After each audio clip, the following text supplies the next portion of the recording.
Rwanda, you know all about Rwanda, and the Congo will be doing a peace settlement, probably coming in on Monday or Tuesday. We're going to be signing it up, and we've stopped a very vicious war. So that was an honor for me to be involved. I want to thank J.D. Vance for a great job, and also our Secretary of State, Marco Rubio, has done a fantastic job. So Rwanda, long-term war with the Congo, a very bloody war. They're all bloody, but this was a really bloody one. Is going to be making peace with Congo, and they can get on to making trade deals with the United States and other places and have a much more normal form of life. We're very honored by that.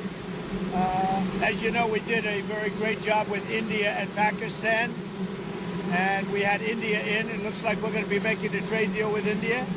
And we had Pakistan in. It looks like we're going to be making a trade deal with Pakistan. And it's a beautiful thing to watch. Serbia, Kosovo, likewise, they've been fighting for years. And as you know, we brought that one to a conclusion. And now we have a couple of big ones. We have Russia, Ukraine, which is making a little bit of progress.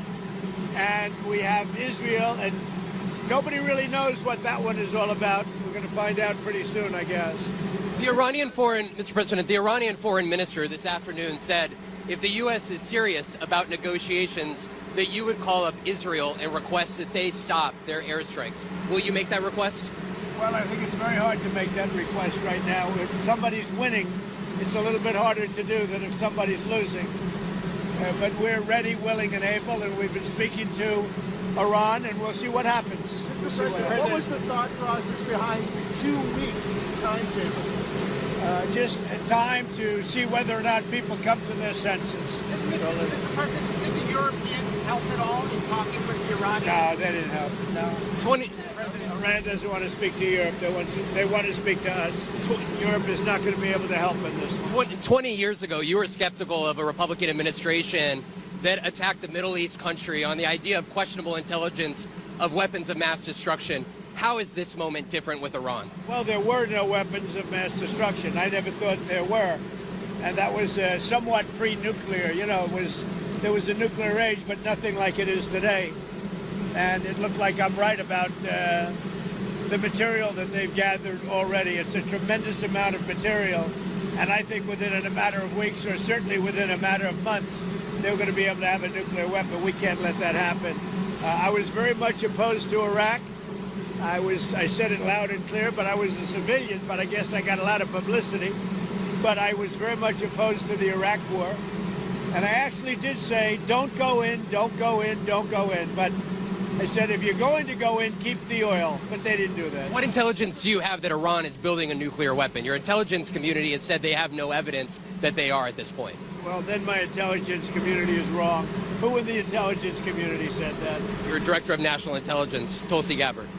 She's wrong. Mr. President, are the Chinese in any way helping Iran at this moment? We're hearing reports of mysterious planes landing in Iran from China. I don't know. They say that they're there to take people out, but I can't tell you about that. I get along very well with China, get along very well with President Xi. I like him. He likes me. We have a very good relationship. We'll see what happens. I can't imagine them getting involved. Is this the decision that you need to make on Iran, whether to strike militarily? Is this the biggest decision you'll have to make as president? Well, I can't tell you that. I have to see what happens. I can't, really say that. It depends what the decision is. But I wouldn't really be able to tell you that now. I'll tell you in about a year from now, maybe 5 years or 10 years from now. You never know about decisions.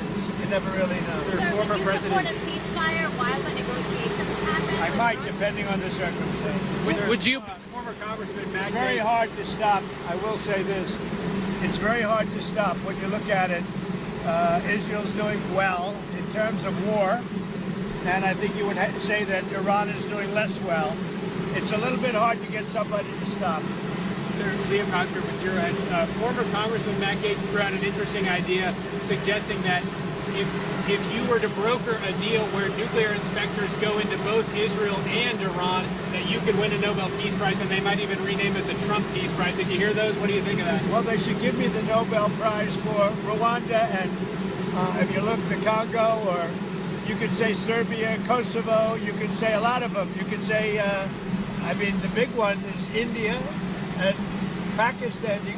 I should have gotten it 4 or 5 times. I should get it for the. I would think the Abraham Accords would be a good one too. But what do you They think of won't that give me a idea? Nobel Peace Prize because they only give it to liberals. Would you support Iran being able to have nuclear, or would you support Iran being able to have civilian nuclear energy capabilities up to 3.76%? You know, they're sitting on the top of one of the largest piles of oil in the world. I just don't know why they need that for civilian work. You know, it's one thing for certain countries to say, hey, I want to have a certain amount where I can go nuclear a little bit because we need it for electricity, we need it for air conditioners, etc. But when you're sitting on one of the largest oil piles anywhere in the world, it's a little bit hard to see why you need that. Yeah. Are you concerned that Iran or